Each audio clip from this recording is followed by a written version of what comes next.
شپږمه سپاره 12 نمبر رکو سوره مائده 8 نمبر رکو بسم الله الرحمن الرحیم یا ایها الذین آمنوا ایمان لا تتخذوا اليهود والنصارى ایمان والو مگر زوی یهودیان او عیسایان اولیاء دوستان بعضهم اولیاء بعض د دوی ملګری د بعض دي ومن يتول منکم او سوکم چستا سن دوی سره یارانه کوي فانه منهم بشک دال دوی نه دي ان الله لا يهدي القوم الظالمين بشک الله بے انصاف خلق ته هدایت نور کوي فتر الذين پس بغور او خلق ته فی قلوب مرض چا پزړونو کې چې کفر بیماری د یو سارعون فیهم هغه دوی سره منډي وهي یقولون دوی وای نخشا مونږ ير لرو ان تصيبنا دائره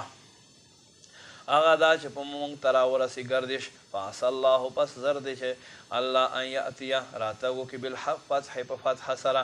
او امر من عنده یادل جانب حکم فیصبحوا على ما اسروا في انفسهم نادمین پس دوی پس خپل زړونو کې پټول کوي هغه څه چې دوی په باندې نادم وي ويقول الذين وای هغه خلق امنوا چې ایمان والدي اها اولا الذي دا آیا دا خلق پی اقسمو بالله چې دوی قسمونه خوري ذات ته الله جهد ایمانهم خپل قسمونه مضبوطولو د پاره انهم لمعكم بشک دوی تاسو سره دي حبطت اعمالهم زيشول عملونه د دوی فاصبحوا خاسرين پس دوی وګرځیدل نقصان وال یا ایها الذين امنوا ایمان والو من يرتد منكم عن دینه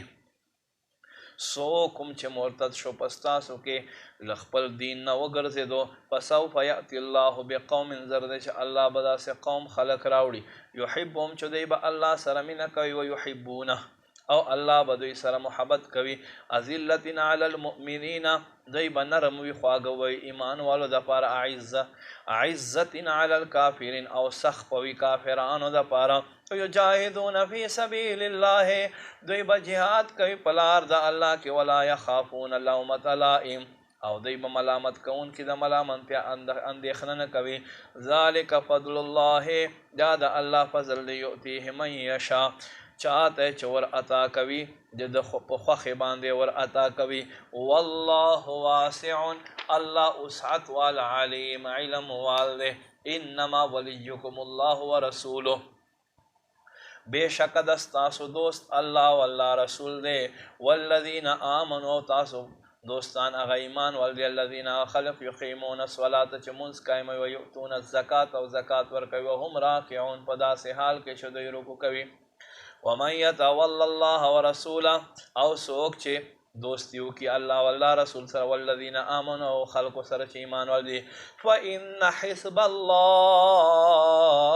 هم الغالبون پس بشک د الله لخر غالب دی